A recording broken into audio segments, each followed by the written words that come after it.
এক সাহাবী আল্লাহ রাসূল সাল্লাল্লাহু আলাইহি ওয়া আলিহি ওয়াসাল্লামের কাছে এসে তিনি বললেন, ইয়া রাসূলুল্লাহ হালাকতু ইয়া রাসূলুল্লাহ, হে রাসূল আমি তো শেষ।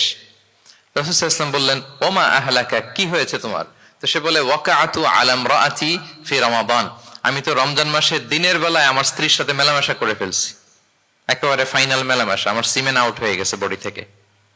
এজন্য সে অস্থির হয়ে রাসূল সাল্লাল্লাহু আলাইহি ওয়াসাল্লামের কাছে এসে, ইয়া রাসূলুল্লাহ আমি তো শেষ, আমারে বাঁচান। কি হয়েছে?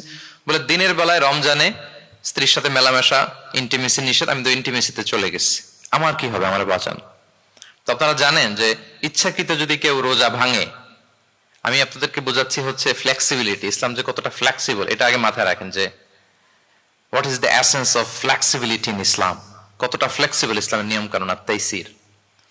ইচ্ছা করে যদি কেউ রোজা ভাঙে, তার বিধান হচ্ছে তার কাজাও করতে হবে, কাফফারাও দিতে হবে। কাজা মানে একটা রোজার জন্য আরেকটা রোজা, আর কাফফারা হচ্ছে হয় তাকে একটা দাস আজাদ করতে হবে, অথবা তাকে 60টা রোজা রাখতে হবে টানা, অথবা 60 জন মিসকিনকে খাওয়াতে হবে। তো সে যখন এসে বললো, ইয়া রাসূলুল্লাহ আমাকে বাঁচান, কি করবো আমি? রাসূল সাল্লাল্লাহু আলাইহি ওয়াসাল্লাম বললেন, আচ্ছা ঠিক আছে, তুমি এই কাজ করে ফেলছো, তোমার তো পেনাল্টি হয়েছে। তো পেনাল্টি কি? তো বলে যে, রাসূল সাল্লাল্লাহু আলাইহি ওয়াসাল্লাম বললেন যে তুমি একটা দাস আজাদ করে দাও। বলে, ইয়া রাসূলুল্লাহ এই সক্ষমতা আমার নাই, আমি দাস আজাদ করবো কোত্থেকে? আচ্ছা এটা পারবা না, তো তাহলে টানা 60টা রোজা রাখো কাফফারা হিসেবে, টানা 60 দিন রোজা রাখতে হবে, রমজান চলে যাওয়ার পরে 60 দিন রোজা, এটা রাখো। বলে, ইয়া রাসূলুল্লাহ এটাও পারবো না, আমি টানা 60 দিন রোজা আমি রাখতে পারবো না।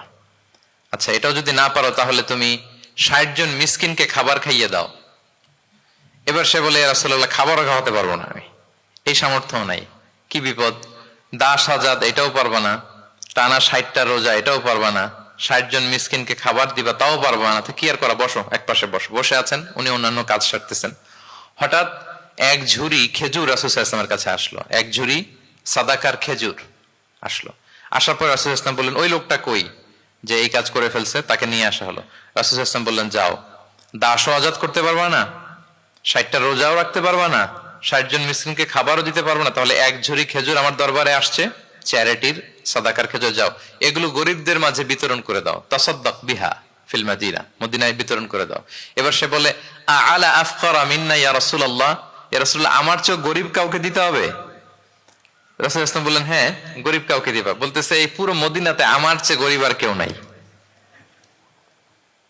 কি বিপদ, তোমার চেয়ে গরিব আর কেউ নাই?